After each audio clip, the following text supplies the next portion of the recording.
Hi, everyone. I'm here with Devon Kuntzman. Devon is a leading toddler parenting expert and founder of Transforming Toddlerhood. Transforming Toddlerhood is on a mission to empower parents to overcome the challenges of toddlerhood, nurture their little one's development, and create confidence in their parenting skills. She's worked for some of the highest profile families in the world, consulting on parenting toddlers. She even ran an orphanage in Rwanda.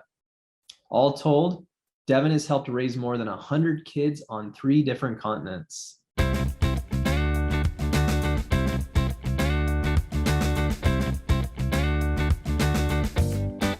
All right, great to have you today, Devon. To kick us off, why don't you tell us a little bit about yourself and what led you to working in this field? Absolutely. So my name's Devon Kuntzman. I'm an ICF certified coach, toddler expert, and the founder of Transforming Toddlerhood. And Transforming Toddlerhood's on a mission to really change their narrative around the toddler years and dispel the myth that toddlerhood is terrible. So parents and caregivers can have more connection points with their toddler and really have more confidence in their parenting skills and discover the joys and overcome the challenges of this critical developmental period.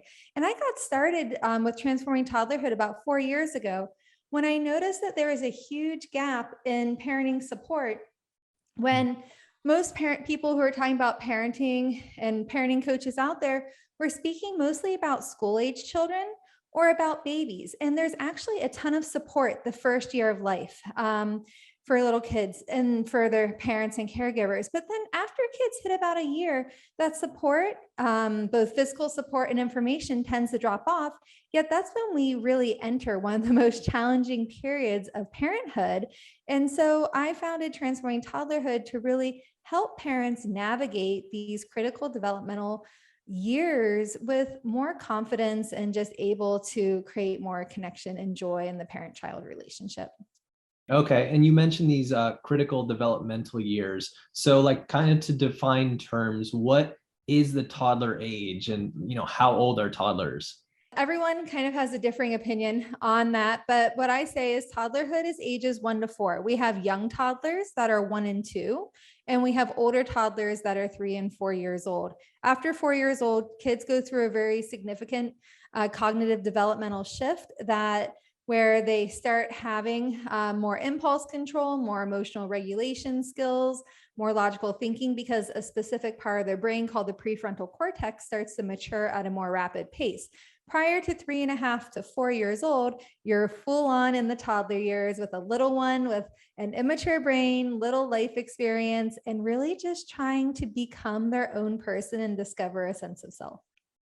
So like at what age would you say parents should start toddler proofing their home? Does it start at 1 or should probably be something that they start a little bit earlier? Yeah, absolutely. I mean, honestly, I feel like parents should start thinking about toddler proofing their home once you get past the newborn stage. So once your child's around 3 to 4 months old and you're past that first few months of the newborn stage, it's time to start thinking about toddler proofing your home, because your child's going to start crawling before they start walking, most likely. And so there's going to already be hazards that a child can get into even once they're crawling. And so the place to start for parents, I always encourage them to get down on their hands and knees and crawl, literally just on their hands and knees, crawl around the house and take a look at your house or apartment from your child's point of view. What do you see? What do you gravitate towards? What might your child be interested in?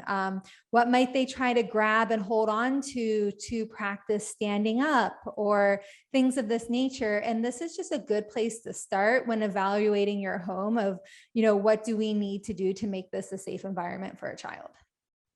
Yeah, I like that perspective, getting down on your hands and knees and kind of looking around from their point of view. Great. And so the do's and don'ts of toddler proofing your apartment or home. Let's kind of start maybe in the backyard with like the pool, or really any kind of water safety in and around the home. Like the bathtub is also a high risk area, I know. So maybe some tips and tricks around that. I think the fundamental thing to understand is that toddlers are wired to experiment and explore, and it's how they learn about the world and themselves. And we have to remember they don't have this life experience, so they're learning everything for the first time.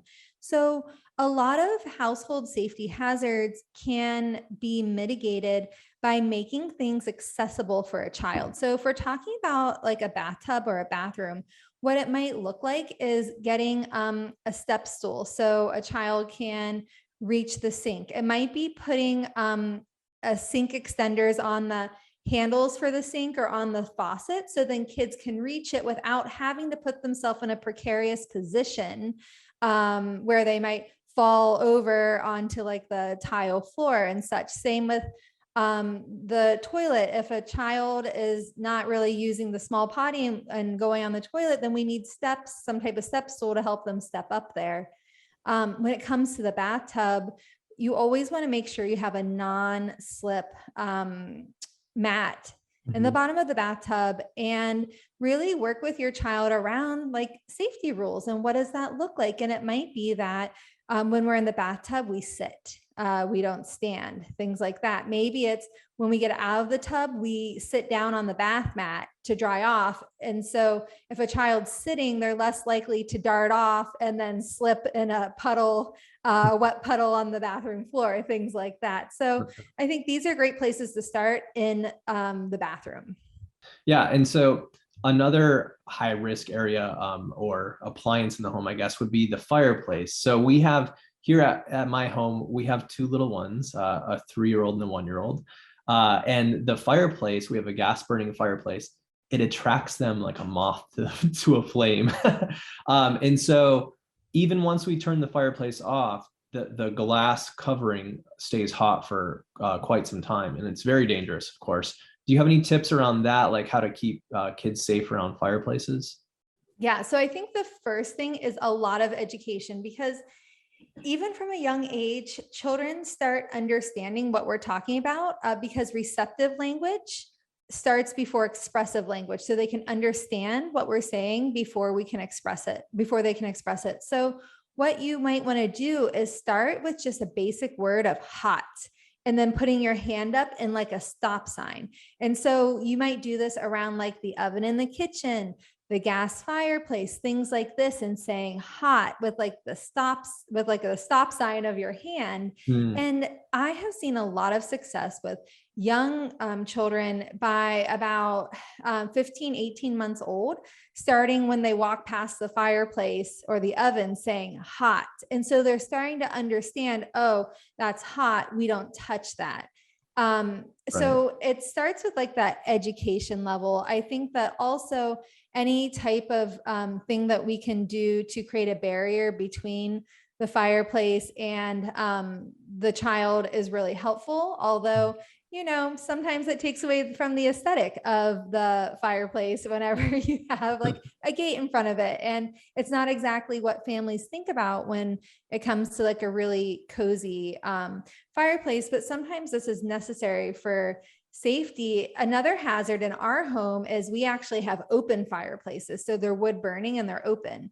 And so they just have like removable screens in front of them. And so one thing to do sometimes is just not have a fire in the fireplace unless your kids are in bed in these situations until they're old enough to really understand, and just definitely not leaving your child unattended in a room with an open fireplace or a hot, glass front for a gas fireplace, because it's really amazing how quickly a child can go from one thing to the next. And so even just turning your back for a few moments could, result in some type of emergency. So the main thing is like, if you are having a fire in the fireplace, that you have your eye on your child at all times. If you leave the room, you bring them with you.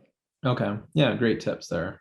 And then you mentioned a little bit about the kitchen and stove safety. So we allow our 3-year-old to get up on this enclosed stand, pushes up against the counter, and she helps my wife with some of the kitchen stuff, and me as well. Obviously there's like knives and things like that around the kitchen, and we have to keep them safe. And then you mentioned a bit about the stove. Just maybe talk a little bit about kitchen safety in toddlers. Exactly. So again, this is one place where when we make it accessible for a child, we start to mitigate risks. So like by having a toddler tower, like what you're mentioning, or a safety step stool, then you're going to eliminate a child scaling, like the bar stools at the island or things like that. Or like opening cupboards and trying to use them as step stools to like Right. climb up onto the counter. Also, what you want to do is avoid leaving things on the counter hanging off that could grab a child's interest and then they pull down, like maybe some pieces of paper or some mail. But guess what? On top of that are some scissors or a letter opener because you're opening the mail. And so it's just making sure we're not leaving things hanging over the edge, even like a placemat that a child could pull down like a glass on top of them or something like this. So so just spending a little bit more time clearing off countertops and also teaching children about the difference in knives. So it's like showing there are plenty of toddler safe knives out there that are plastic and serrated that start children in knife safety and how to use a knife, and explaining like, this is your knife. This is my knife. These knives are for the adults. These knives are for the children. And just like repeating, if you feel like a broken record, then you're probably saying it enough. If you don't feel like a broken record, then you probably need to say it a little more, because toddlers learn from repetition. And I think the only other thing that I'm going to say right now about the kitchen is that gas stoves can be a hazard, because if the knob is turned and the gas is leaking out, that could be a hazard for the whole home. So there are knob protectors that you can get for gas stoves to make sure that a child can't just accidentally bump on the gas and then it be leaking into the home. Same with like certain cabinets. If there's glassware or chemicals, cleaning products in certain cupboards, putting locks on those as well will just keep your child from exploring areas that are a little bit too dangerous for them. Right. Got it. Okay. And then moving into the bedrooms, it's a time when our little ones are graduating from their crib into like the big kid bed, if you would. What are some things that parents should be thinking about there in terms of bedroom safety in toddlers? Yes. Well, according to the American Academy of Pediatrics, you don't want to introduce anything into the bed environment, pillows, blankets, toys, things of this nature until a child is 1 year old. That would be the earliest to start introducing these things. When it comes to transitioning from a crib to a bed, it's important to remember that if your child is starting to crawl out of the crib, it doesn't necessarily mean that you have to move to a bed. And I understand we can be afraid of them, falling out or things like this. And so most kids go through a climbing phase where this is actually a skill that they're working on. So what's actually safer is showing them how to climb in and out of the crib once they start showing some interest there, and taking off any type of sleep sack, or getting the sleep sack that has feed in it as well. So then it's a little bit safer for kids. But once they learn how to climb in and out of the crib, most of them lose interest and don't do it anymore. Right. So that's a really like counterintuitive thing, but if also every family has to see what's in their comfort zone. And if you're like, that's just not going to work for me, then that's okay. And that's where you can move on to a toddler bed or a floor bed. And some families, even around 1 year old, start using a floor bed, which is part of the Montessori method. So then you completely avoid those climbing out of the crib moments and the power struggles around staying in bed when children have an opportunity to learn this skill from a younger age. The biggest thing, though, to make sure of, if your child is no longer in a crib, that you have a gate at the top of the steps so a child cannot fall down the steps if you live in a 2-story home, or that they won't be roaming the house. And so that is very important. And one thing I would say not to do is that many people buy the like the thing that goes over the doorknob on the inside of the toddler's room to keep them from going out of their room and exploring the house. I do not recommend those because in case of an emergency, your toddler would not be able to get out of their room. And so what I recommend instead is gating the top of the steps, gating any other rooms you don't want them to go into. Or there's also a great product called Toddler Monitor, and it's something you hang on the door and it sends your phone an alert when the door opens, their bedroom door opens. So then you can come back, you can then take care of it, which is much safer than those caps you put on the doorknob that then the toddler can't use the doorknob, just in case there was a fire or some other type of emergency. Wow. Okay. Toddler monitor, adding that to cart right now. Yes. Yeah, it's great. Yeah, we used to use those, the doorknob covers, but we also thought like, yeah, what if there is an emergency and she can't leave the room? That's scary. So, okay, yeah, great tips there. Yeah. Now moving outside of the home, we like to be in our front yard, backyard and front yard. But of course, there's a lot of hazards. There's cars moving by. There's people on the streets. There's dogs out there. So is it safe to be out in your front yard with your toddler? And, like what are some things that parents should think of with that? Well, the first thing I invite parents to think of is actually starting from inside the home going out. So if your toddler has decided that they really like being outside and they're just going to let themselves outside, normal like locks on doors and things don't really work because they can figure those out. And so it's great to put some type of safety latch on the door at the top third of the door of like your front door, any doors that lead outside. So then those can be locked and your toddler cannot just let themselves outside while you were doing the dishes and you didn't realize that they've even left the house. Also, some security systems do have a beep when a door is opened. Those can be helpful. So if someone opens the door, then you'll know, okay, there aren't any other adults here. Let me go see where my child is. So that's the first step in safety before we even get outside, is like the adult being in charge of when a child goes outside or not. And sometimes toddlers, they're just going to explore and go on if there's no barrier to stop them. So truer words have never been spoken. Right. That's true. So once you're in the front yard though, I think what works best at this age, because we have to remember that it's not till around 3.5, 4 years old that they start having more impulse control. So it's, even if they know the rule, like not to go onto the sidewalk, to stay in the grass or in the driveway, they might not be able to follow it in the second that it's happening because their impulse control is too low compared to whatever shiny, exciting things happening in beyond that area. So physical barriers work well. One thing I recommend is getting like some orange construction cones type of thing, maybe putting like a little stick in those and putting some type of like tape across it, or even on a driveway, drawing a line with chalk. Although a visual barrier that you have to look down to isn't as great as a like eye level barrier for kids. But I think like even just having a cone and tying some like tape between the two cones starts to like visually reinforce the limit. And that's what kids often need. The other thing that you can do is, instead of hanging out by the house and your child has free reign towards the front yard and to the sidewalk or road, is to hang out in the bottom third of your yard or driveway. So the adult is looking at the house. And so you're able to keep the child in front of you in a more safe and contained area versus sitting at the house looking at the road, keeping your child in front of you. Now you've become the barrier between.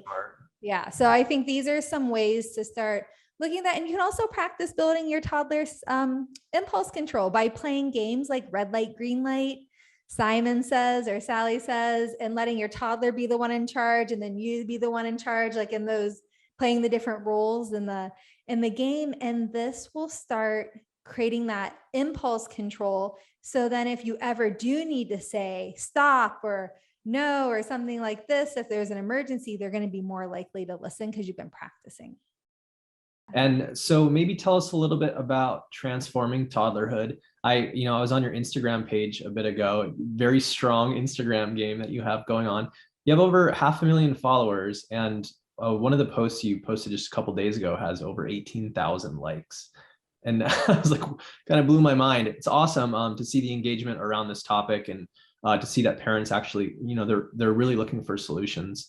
But anyways, yeah, tell us a little bit about what you do with Transforming Toddlerhood. Yeah, well, our main goal is just to really support parents in overcoming the challenges of toddlerhood, nurturing their little one's development, and creating confidence in their parenting skills by using positive, respectful, developmentally appropriate skills. And a lot of parents are coming to Transforming Toddlerhood saying either my child doesn't listen and I need to figure out how to get them to listen, or I don't want to parent the way I was parented, but I'm not sure what to do instead. And so we're really about helping parents connect with their child, nurture these relationships, nurture brain development, while still having structure, being able to set limits and follow through on them. And I always say there are three. The recipe for effective discipline is connection. So you can get to the root of the behavior, the feeling, emotion, or need that's driving it, setting limits and following through on them in a neutral yet loving way, and also teaching skills. Because in the end, toddlers have very limited life experience and they have immature brains. And so the more we can focus on teaching a child skills to be successful versus punishing them for their lack of skills is where we're going to see the most success in the long run with the child and in the parent-child relationship. Love it. Okay, great. And so how can parents find you online?